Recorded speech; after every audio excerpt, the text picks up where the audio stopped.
Okay, ആ cinema അതിന്റെ terrain തന്നെ ഡിഫൈൻ ആവുന്ന കുറച്ച് സിനിമകളാണ് വർക്ക് ആയിട്ടുള്ളത്. ബ്രഹ്മയുഗം എടുത്ത് നോക്കുകയാണെങ്കിൽ അങ്ങനെ വേൾഡ് ഉണ്ട്, അല്ലെങ്കിൽ കാന്താര എടുത്ത് നോക്കുകയാണെങ്കിൽ അവിടെ വേൾഡ് ഉണ്ട്. തുമ്പാട് റിലീസ് ചെയ്ത ആളുകൾ സെലിബ്രേറ്റ് ചെയ്യുന്ന കാരണം അവിടെ തുമ്പാടിന്റെ ഒരു വേൾഡ്. സോ അങ്ങനെയൊക്കെ ഉണ്ടെങ്കിൽ മാത്രമാണ് ആളുകൾ അതിനെ റിസീവ് ചെയ്യും, ഇതാക്കുകയും. എനിക്ക് അങ്ങനെ ഒരു ഡിഫൈനിങ് ടെറൈൻ ഉണ്ടോ? ഈ ബ്രോ ചോദിച്ച പോലെ ഇന്ന് പ്രത്യേകിച്ച് നമ്മളൊരു പ്രേക്ഷകനായിട്ട് സിനിമ കാണുമ്പോൾ പണ്ടത്തെ രീതിയിലല്ല ഇന്ന് ഹൊറർ മൂവിയുടെ ട്രീറ്റ്മെന്റ്. അങ്ങനെയല്ല, നമ്മളെ ഒരു ക്യാരക്ടറായിട്ടോ അല്ലെങ്കിൽ ആ ടെറൈനിൽ വിശ്വസിപ്പിക്കും. ടോട്ടലി നമ്മൾ അവിടെ ചെന്ന് നിന്നിട്ടാണ് പിന്നെ ആ സിനിമ കാണുന്നത്. അവിടുത്തെ പ്രശ്നങ്ങളും അവിടുത്തെ ഇമോഷനും നമ്മുടേതാവും. അവരവിടെ കൊണ്ടുപോയാണ് നമ്മളെ ഇട്ട് പണി നടത്തുന്നത്. ഈ ചിത്രിയിൽ എനിക്കും ഫീൽ ചെയ്തതെന്ന് വെച്ചാൽ, ഒന്ന്, ഞാൻ ഹൊറർ സിനിമ എന്ന് പറഞ്ഞ് നമ്മൾ സ്ക്രിപ്റ്റ് വായിക്കുമ്പോൾ മനസ്സിൽ ആ ഒരു ക്യാരക്ടർ മേ ബി പ്ലേ ചെയ്യുന്ന ആ ഒരു അമാനുഷികത ക്യാരക്ടറിനൊരു സ്കെച്ച് ഉണ്ടാവും, അല്ലെങ്കിൽ നമ്മുടെ ഉള്ളിൽ ഒരു പടം ഉണ്ടാവും. അങ്ങനെയല്ല, സാറിന്റെ രീതിയിലുള്ളൊരു വേർഷൻ ഓഫ് ചിത്തിനിയാണ്. ഞാനത് ഒട്ടും എക്സ്പെക്ട് ചെയ്തിട്ടില്ല. He break my expectation. അപ്പൊ ഇതിന്റെ ടെറൈൻ ബ്രോ ചോദിച്ച പോലെ ഉറപ്പായിട്ടുണ്ട്. കാര്യം ചിത്തിനി എന്ന് പറയുന്ന ആ ക്യാരക്ടർ നിൽക്കുന്ന സ്ഥലം തൊട്ട് അതിനെ റിവോൾവ് ചെയ്യുന്ന ക്യാരക്ടേഴ്സും എല്ലാത്തിനും അത് അതിൻ്റെതായിട്ടുള്ള ഒരു സ്വഭാവമുണ്ട്. പക്ഷെ എന്ന് എനിക്ക് ഭയങ്കര ഡിഫറൻസ് ഫീൽ ചെയ്തൊന്ന്, he is a person who want to cater family ഓഡിയൻസിനെ കാറ്റർ ചെയ്യും. അപ്പം നമ്മൾ പൊതുവെ ചിലപ്പോൾ ഈ ട്രെയിലറിൽ ശ്രദ്ധിച്ചാൽ അറിയാം, പേടിപ്പിക്കുന്ന രൂപങ്ങൾ അല്ലെങ്കിൽ പേടിപ്പിക്കുന്ന എക്സ്ട്രാ അങ്ങനെ ഒന്നും യൂസ് ചെയ്തിട്ടില്ല. ഒരു ഫാമിലി ആയിട്ട് വന്നിരുന്നാലും ഹൊറർ സബ്ജക്റ്റിനെ എന്ത് സിമ്പിൾ ആയിട്ട് എക്സിക്യൂട്ട് ചെയ്യുക എന്നുള്ളതാണ് എക്സിക്യൂട്ട് ചെയ്തത്. എനിക്ക് ഫീൽ ചെയ്ത് കേട്ടോ.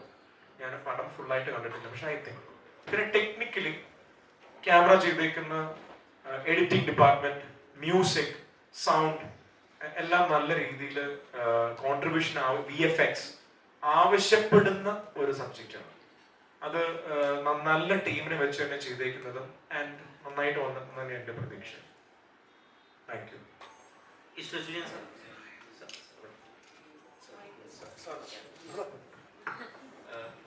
സാറിന്റെ ഒരു കോൺട്രിബ്യൂഷൻ 90s കിഡ്സിനെ സംബന്ധിച്ചിടത്തോളം ഭയങ്കര വലിയ ഇമ്പോർട്ടന്റ് ആണ്. ഞങ്ങളുടെയൊക്കെ ചൈൽഡ്ഹുഡ് ഓസമാക്കിയതിൽ സാറിന് വലിയ പങ്കുണ്ട്. സാറിന് നിനക്കായി, എനിക്കായി, ഓർമ്മയ്ക്കായി, നിനക്കായി, ആദ്യമായി, ഓർമ്മയ്ക്കായി, സ്വന്തം, ഇനിയെന്നും എന്നും. ഇപ്പോഴും നമുക്ക് അതിനുള്ള ഒരു സ്കോപ്പ് ഉണ്ടോ? അങ്ങനെ ഭയങ്കര പ്യുവർ ആയിട്ടുള്ള ലവ് പറയുന്ന ആൽബംസ് അല്ലെങ്കിൽ മ്യൂസിക്കൽ വീഡിയോസ്, അതിന് സ്കോപ്പ് ഉണ്ടോ? സ്നേഹം എന്ന് പറയുന്നത് എപ്പോഴും വിലയുള്ളതല്ലേ. സ്നേഹം എന്ന് പറയുന്നത്, പക്ഷേ നമുക്ക് അന്നത്തെ പോലെ ഇതുപോലെ ആൽബങ്ങളായി ഒരു പക്ഷേ റിലീസ് ചെയ്യാൻ പറ്റില്ലെന്ന് പറയാം. കാരണം ഇപ്പോൾ ഒരു പാട്ടായിരിക്കും ചിലപ്പോൾ നമ്മൾ ചെയ്യുന്നത്, വിഷ്വലൈസ് ചെയ്യുന്നു, അത് യൂട്യൂബിൽ ഇടുന്നു, അങ്ങനെയാണല്ലോ ഇപ്പോഴും. അതായിരിക്കും. അല്ലാതെ നമുക്കൊരു ആൽബം പോലെ 7, 8, 9 പാട്ടുകളൊക്കെ മുൻപത്തെ പോലെ അങ്ങനെ ഉണ്ടാവില്ല.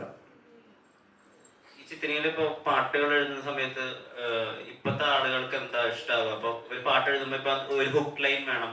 എന്തെങ്കിലും പാട്ടിലൊരു ആളുകൾ പാടിക്കൊണ്ടിരിക്കുന്ന ഒരു ഹുക്ക് ലൈൻ, ഇപ്പൊ ആദരാഞ്ജലികൾ നേടുന്നു എന്നൊക്കെ പറഞ്ഞ ഒരു ഹുക്ക് ലൈൻ വേണോ? അല്ലെങ്കിൽ നമ്മുടെ ഓൾഡ് സ്കൂളിൽ തന്നെ പോകണോ? ഇപ്പോഴും 90s പാട്ടുകൾക്ക് ഒരു സെപ്പറേറ്റ് ഫാൻ ബേസ് ഉണ്ട്. സാർ എന്താ മനസ്സിൽ വിചാരിക്കും? അല്ല, അങ്ങനൊന്നുമില്ല. അപ്പൊ നമ്മളൊരു ഒരു പാട്ടിന്റെ ലിറിക്സിന്, അതിന്റെ മ്യൂസിക്കിന്, അതിന്റെ സിറ്റുവേഷന്, ഇതിന് എന്താണോ ഇണങ്ങുന്നത് അതായിരിക്കും നമ്മൾ ചെയ്യുന്നത്. അതിൽ ഈ പഴമയും പുതുമയൊന്നും ഉണ്ടെന്ന് എനിക്ക് തോന്നുന്നില്ല. എവിടെ പുതുമ ആവശ്യമുണ്ടോ അവിടെ നമ്മൾ പുതുമ ചെയ്യുന്നുണ്ട്. ഈ പഴമയും പുതുമ എന്ന് നമുക്കൊന്ന് പറയാൻ പറ്റില്ല. അച്ഛനെ ഇപ്പോഴും അച്ഛൻ, അമ്മയെന്ന് വിളിക്കുന്നു. അപ്പോൾ നമുക്കത് മമ്മി എന്നൊക്കെ വിളിക്കുന്നത് പണ്ട് കൊണ്ട് ഇപ്പോഴും ഉണ്ട്. പക്ഷെ അതുകൊണ്ട് അമ്മ അങ്ങനെ അല്ലാതാവുന്നില്ലല്ലോ. അപ്പൊ അതുകൊണ്ട് ആ ഒരു വ്യത്യാസം എനിക്ക് തോന്നുന്നില്ല. പിന്നെ ആസ്വാദനത്തിന്റെ ആണെന്നുണ്ടെങ്കിൽ പോലും എത്രയോ പഴയ സിനിമകൾ ഇപ്പൊ പുതുതായിട്ട് വന്നപ്പോ ഈ ദേവദൂതനൊക്കെ ഇവിടെ ഒന്ന് വളരെ ഇത് ചെയ്തു. അപ്പൊ പഴയതും പുതുമെന്ന് പറയുന്നത് നമുക്ക് എന്നും നല്ലതും അല്ലെങ്കിൽ നല്ലതല്ലാത്തത് എന്ന ഒരു ഇത് രീതിയിലുള്ള എന്തും നമ്മളങ്ങനെ വേർതിരിച്ചിട്ടുണ്ട്. അത് ആ ഒരു വ്യത്യാസം ഇവിടെ കാണുന്നുള്ളൂ.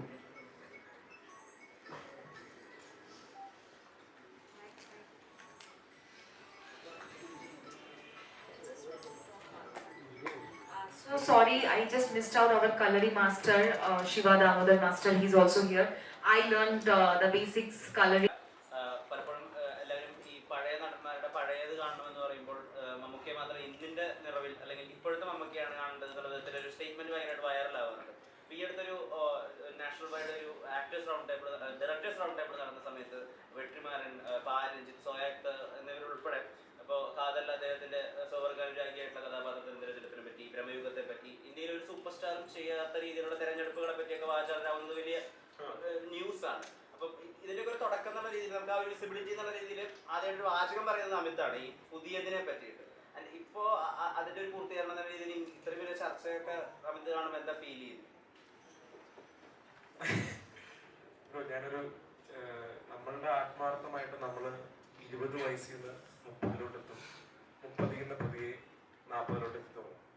നമ്മളുടെ ശരീരത്തിൽ വരുന്ന വ്യത്യാസങ്ങൾ വേറെ ആരെക്കാളും നമ്മൾക്കറിയാം. പ്രത്യേകിച്ച് ഇപ്പോൾ ഒരാണായാലും പെണ്ണായാലും ഓരോ വർഷങ്ങൾ കടന്നു പോകുന്നതോറും നമ്മളിൽ വരുന്ന changes, how better we were കഴിഞ്ഞ ഒരു 5 വർഷം മുമ്പ്, അല്ലെങ്കിൽ നമ്മൾ ഡെയിലി കാണുന്ന നമ്മുടെ അച്ഛനും അമ്മയും അല്ലെങ്കിൽ അങ്കിൾമാരും, ഇവരെല്ലാവരും ഈ 40 കടന്ന് മുമ്പോട്ട് പോകുന്നതെല്ലാം നമ്മൾ നേരിട്ട് കാണുന്നുണ്ട്. അപ്പൊ കാണുമ്പോഴെല്ലാം ഒരു 10 വർഷം മുമ്പ് കണ്ട ആൾക്കാരല്ല ഇപ്പോഴും മാറുന്നത്. ഇതെല്ലാം നമ്മുടെ മുമ്പിൽ നമ്മൾ കണ്ടുകൊണ്ടിരിക്കുന്ന സമയത്താണ് ഇപ്പോഴത്തെ സിനിമാ നടന്മാരെന്ന് പറയുന്ന, സിനിമ എന്ന് പറയുന്ന ഒരു ലോകം ഇങ്ങനെ കടന്നു പോകുന്നതാണ്. അപ്പൊ ഞാനൊരു ചിലപ്പോൾ ചെറുപ്പത്തിലെ ആദ്യമായിട്ട് കണ്ട സമയത്ത് എൻ്റെ മുമ്പിൽ ഒരു എന്താ പറയാ, സിനിമ എന്നിലോട്ട് കുത്തിക്കീറ്റിയ 2 ആൾക്കാരായിരിക്കാം ലാലേട്ടനും മമ്മൂക്കയും. ഇവിടെ അന്ന് ഇങ്ങനെ കണ്ടോണ്ട് പോയിക്കൊണ്ടിരുന്നത്. അപ്പൊ അതിന് ഞാൻ വയസ്സായി തുടങ്ങി, അതായത് എന്റെ കോലം മാറി തുടങ്ങി. ഞാൻ എന്നെ തന്നെ കണ്ണാടിയുടെ മുമ്പിൽ നോക്കുമ്പോഴേക്കും അതായത് നമ്മൾ തന്നെ നമ്മളോട് പ്രായം കൂടി പോകുന്നതിനെ കുറിച്ച് നമുക്ക് ആ സമയത്താണ് അങ്ങ് അപ്പുറത്തെ സിനിമാ ലോകത്ത് നിൽക്കുന്ന ഒരാൾ നമ്മളിങ്ങനെ വിസ്മയിപ്പിച്ചുകൊണ്ടിരിക്കുകയാണ്. ഈ ലാസ്റ്റ് വന്നൊരു പോസ്റ്റ് ഉണ്ട്, ഈ അവസാനം വന്നൊരു ഫോട്ടോ. ഈ ഫോട്ടോ കാണുമ്പോൾ ഞാൻ ഐ എം ബെറ്റിംഗ് ഇന്നത്തെ ഏത് ചെറുപ്പക്കാരൻ അല്ലെങ്കിൽ ഏത് യൂത്ത് ആക്ടറിന് പറ്റും പഠിക്കാൻ. ഇത് കേരളത്തില് നമ്മള് ചെറുപ്പം മുതലേ കണ്ടുകൊണ്ടിരിക്കുന്ന ആൾക്കാരിൽ ഹീസ് ഡൂയിങ് ദിസ്. പുറത്തുള്ള ആൾക്കാര് ഇപ്പൊ ഒരു രീതിയിൽ വേറെ ആരെയും പറയാൻ പറ്റാതെ വന്നപ്പോഴേക്കും പറഞ്ഞേ പറ്റുള്ളവർക്ക്. കാര്യം ഇനിയും പറഞ്ഞില്ലെങ്കിൽ അതായത് നമ്മൾ ഇത് പറയില്ലേ, കുറെയൊക്കെ നമുക്ക് മലയാളം അല്ലെങ്കിൽ അവന്മാര് അല്ലെങ്കിൽ പുറത്തിരിക്കുന്നവര് ഇങ്ങനെ താഴെ കിടക്കുന്ന ബ്ലഡി മദ്രാസി എന്ന് പറഞ്ഞ് വിടുമായിരുന്നു. പക്ഷെ ഇത് ഒരു പരിധി കഴിഞ്ഞും നമ്മളിങ്ങനെ അവര് മറ്റേ കിളവന്മാരെ പോയി അവർക്ക് ഒരു രക്ഷയില്ല. ഇനി ക്യാമറയുടെ മുമ്പിൽ വന്നിട്ട് അപ്പോഴും ഒരാൾ ഇങ്ങനെ നിന്ന് കാണിക്കണം, ഗതികെട്ട് പറഞ്ഞു പോകാം, ഇനി രക്ഷയില്ല പറയണം. ലെജൻഡ്. പക്ഷെ നമുക്ക് പറ്റുന്നുണ്ടോ? നമുക്ക് ഈ പറഞ്ഞ പോലെ കഴിഞ്ഞ അതിനിപ്പോ പല ആൾക്കാർ വന്ന് ചിലപ്പോ ഈ വീഡിയോയുടെ താഴെ എഴുതും, അവന്മാരെ മറ്റേ ഇത് ചെയ്യുന്നില്ലേ, ആ സർജറി ചെയ്യുന്നില്ലേ, ഈ മരുന്ന് ചെയ്യുന്നില്ലേ. ഇതൊക്കെ പോട്ടെ, ഒരു കൊടവയറില്ലാതെ പിടിച്ചേക്കാൻ പറ്റുന്നുണ്ടോ? അവരെ സംബന്ധിച്ചോളൂ പറ്റുന്നു. So it was not easy. ഇത് നമ്മൾ കിടന്ന് ശ്രമിക്കുന്നത് കൊണ്ടാണ് നമുക്ക് പറ്റാതെ വരുമ്പോഴാണ് അപ്പുറത്ത് ഒരാൾക്ക് പറ്റണമെങ്കിലൊക്കെ നമ്മൾ ആദ്യം അസൂയായിരിക്കും, ആദ്യം നമ്മൾക്ക് പറയാൻ പറ്റില്ല. പക്ഷെ ഒരു പരിധി പറഞ്ഞു പോകും. കാര്യം അതൊരു ആക്ടറിന്റെ ഡെഡിക്കേഷൻ ആണ്. വൈൽഡ് മെന്റൽ എന്ന് പറയുന്നത്, there is only a wild mental person in this world of cinema. നമുക്ക് തൊട്ടടുത്തറിയാം, that is Mammukka. Wild mental. വേറെ പറ്റില്ല. ചിലത് ചിലപ്പോ ഇങ്ങനെ കണ്ണാടിക്കൊണ്ടിരിക്കുന്നവർ ഇരിക്കുകയും ചെയ്യും. മറ്റേ വർക്ക് നമ്മളെ വിസ്മയിപ്പിക്കില്ല. ഇത് രണ്ടും his looks as well as his works. പറയാം ഒരു മിനിറ്റ്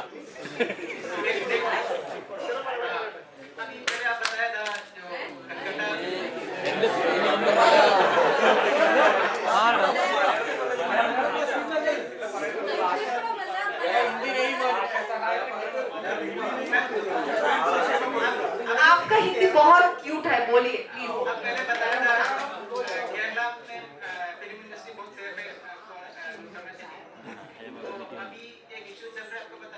हेमा कमेटी का, हाँ सुना।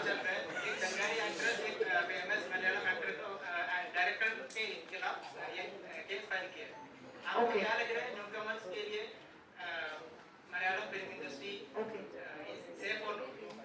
I think it is there in each and every film industry. It's not. I think Srilekha Rishi has been my senior also. I have worked with her.